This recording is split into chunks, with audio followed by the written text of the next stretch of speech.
Welcome to the Mass Effects Media post meowtem about the AI experiment of us putting cats in our office, brought to you by the Owl Conference 360 video camera. Also using AI intelligence. Also using, to stalk us. yeah, depending on who's talking. Okay, Carly, now you talk. It'll find you. Now it's me. But is it? Is it Sometimes over it is. Bridget. Testing. Hello. Can you Wow. find me?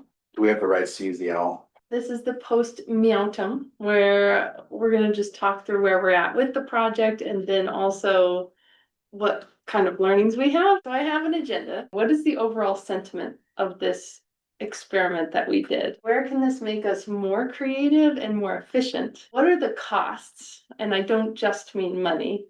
And then let's talk about the shots.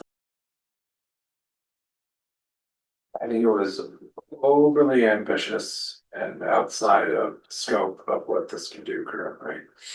There's no examples that I'm aware of this sort of thing being done. So sort of having to figure it out on your own in a limited time frame and limited resources is difficult.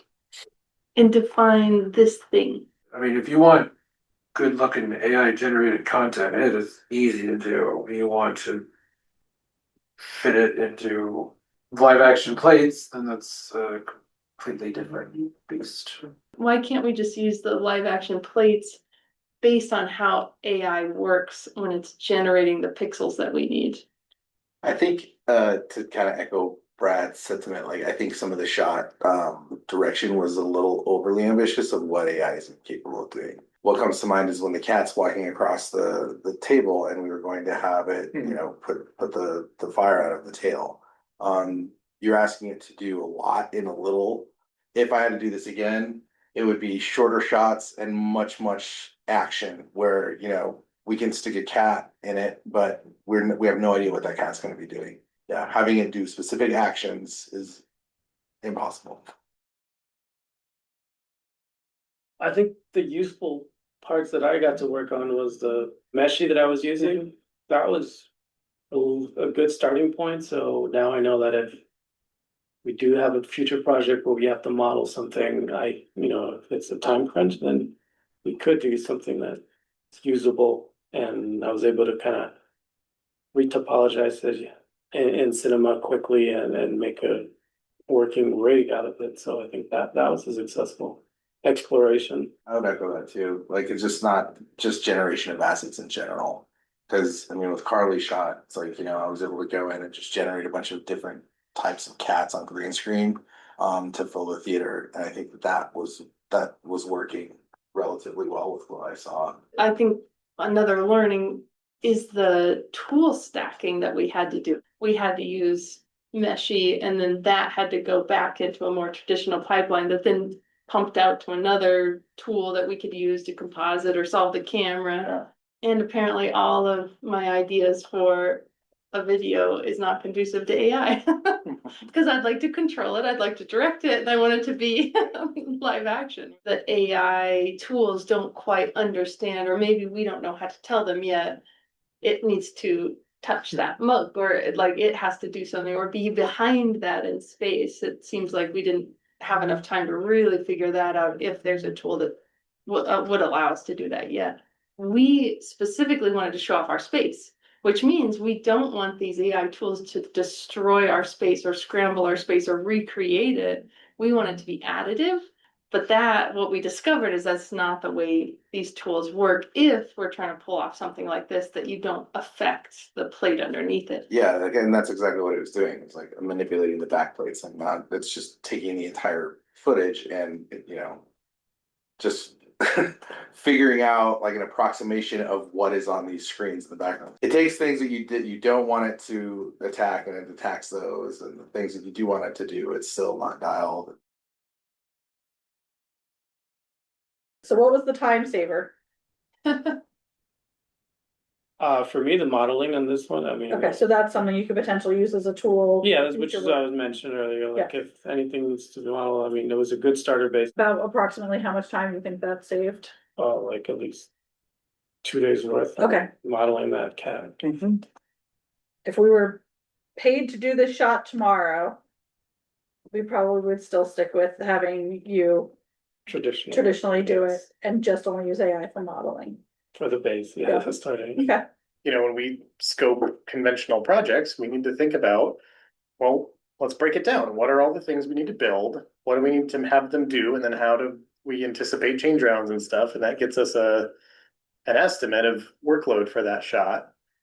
For these, I think that was the tension of this whole job is like, well, how much more time do you need? We don't know. It is an Yeah. endless black hole of trying. And it's not a critique of anyone's effort or talent. It's just the tool does not show progress. It's kind of like nothing works, then it works. It's like, okay, what do we do?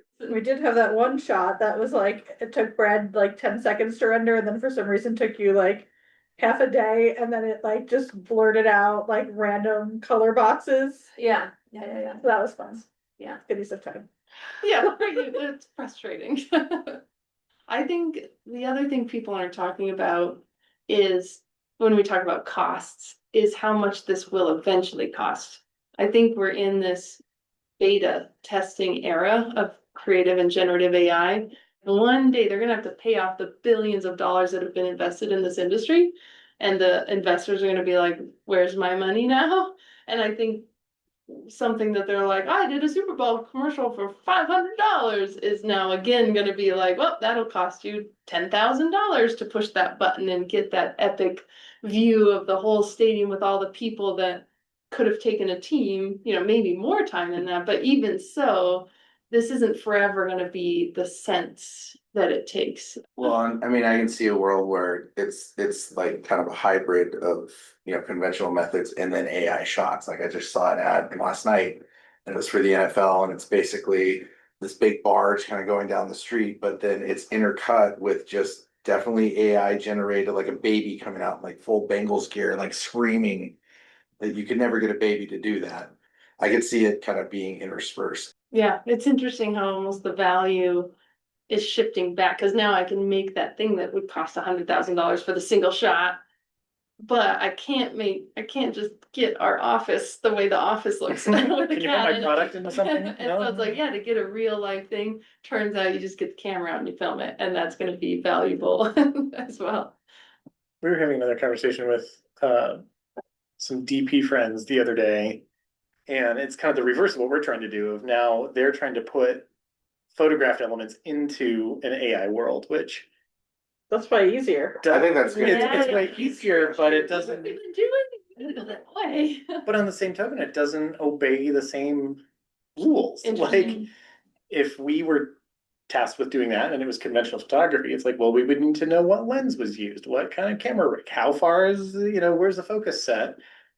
AI does not play by those rules. So it'd be a whole different set of compositing challenges of trying to get a photographed human to work in a weird, warpy AI shot. For some of these shots, did we attempt just parts of it? So I'm specifically thinking about as the cats are coming around the corner, as we started to test out how this even would work with live action footage. What kinds of things were you discovering could work or wouldn't work? For starters, you can't prompt it to have cats come around the corner, so I had to remove the wall, do a shot extension, stage the cats in that shot extension, and then have them animated with the wall across into the actual space, and then put the wall back.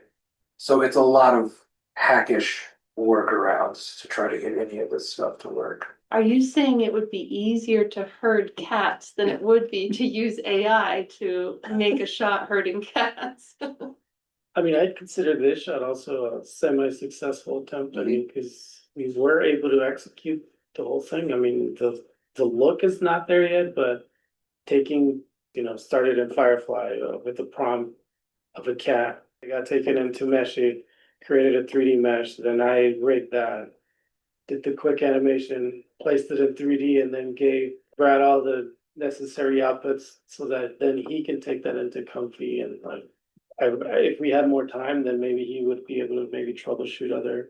I think that's what hurt us the most is just the time crunch. It just needs more refinement. Yeah, I would agree with that, but like you did the majority of the work manually on this. Like you had Meshi give you the model, and then but then you animated all this. So like that's not AI animating everything too. Right, but what I liked is that we were able to take my animation, then skin it. Yeah, yeah. And just kind of direct that, make that attempt of trying to direct that. Mhm. I think that was successful in a way. This to me is probably the most successful because we're not having the cat do anything. Great acting on the human's part. Yeah. It's just sitting there and it's kind of looking around and it looks, relatively natural. So, again, it's because it's not having to think of too much about what it's going to do. But once we start having the cats try to do specific actions, that's when it gets really. So in the theater, so what you're saying is you were generating each of these cats and then on a green screen? But then you're still dealing with lighting issues, right? Because it's like the light source is kind of all over the place. Especially like kind of orange cat, you definitely can tell that that's a completely different light source. Yeah, you're just basically generating your own stock footage. Are we ready to become an AI forward studio? Absolutely not. No. Yeah, some of it is just a hard learning curve of, we're also at the level of a lot of the things we want to do, we know how to do. So there isn't this desire of like, if only I had a tool that could, we're like, just give me the time, I can make it happen. Well, through this experiment, we really learned a lot. As an owner of the video agency, though, one thing is clear. Generative AI has its place, but it's not going to replace us. There's no client in the world who is coming to us and saying, do whatever you want, here's money, I have no changes. So a roulette wheel of generative content can really get us so far. Generative AI is getting better, but the major issues are still control and consistent results. And even just a few months after wrapping this project, new tools have already come out that allow us more control and more consistency than what we had last summer. The big test will be, though, will the economics make sense? The bill has not yet come due for those generative AI companies. The amount of processing power, which in turn means energy, water, space, hardware, maintenance, and upkeep, it's so far beyond what we're paying to generate an image of a cat licking an ice cream cone. The question is it worth it? Already we're hearing the news coming out that they're replacing the vibe coding with actual coders so that they can do it right the first time as a human. Will there be an economy that just wants endless AI slop? Nothing is going to replace how human-made art and storytelling are emotionally effective, and audiences will notice. In fact, brands are already leaping back into authentic human stories. We've actually seen a spike in people coming to us asking for documentaries about real people. So I guess the jury is still out, but alas, without further ado, here is a full final video, warts and all.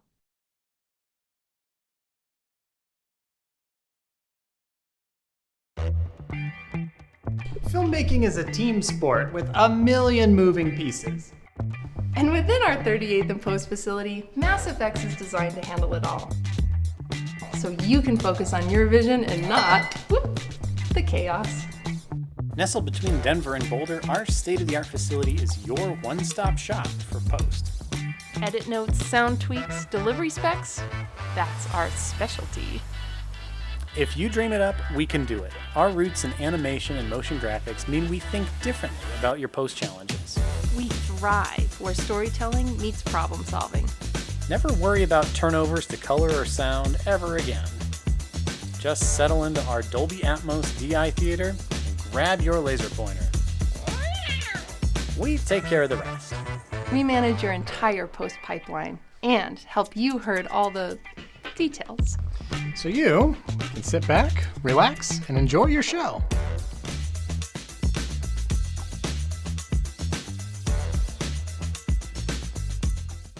Thank you for coming along with us on this journey and this big experiment of exploring AI tools over the summer here with MassFX. I hope you learned a little something. The goal was to bring you along on our journey and answer some of the questions that we had and hopefully share it with you. We'll be off and away telling more meaningful human stories and making really cool pixels. Thanks so much. Bye.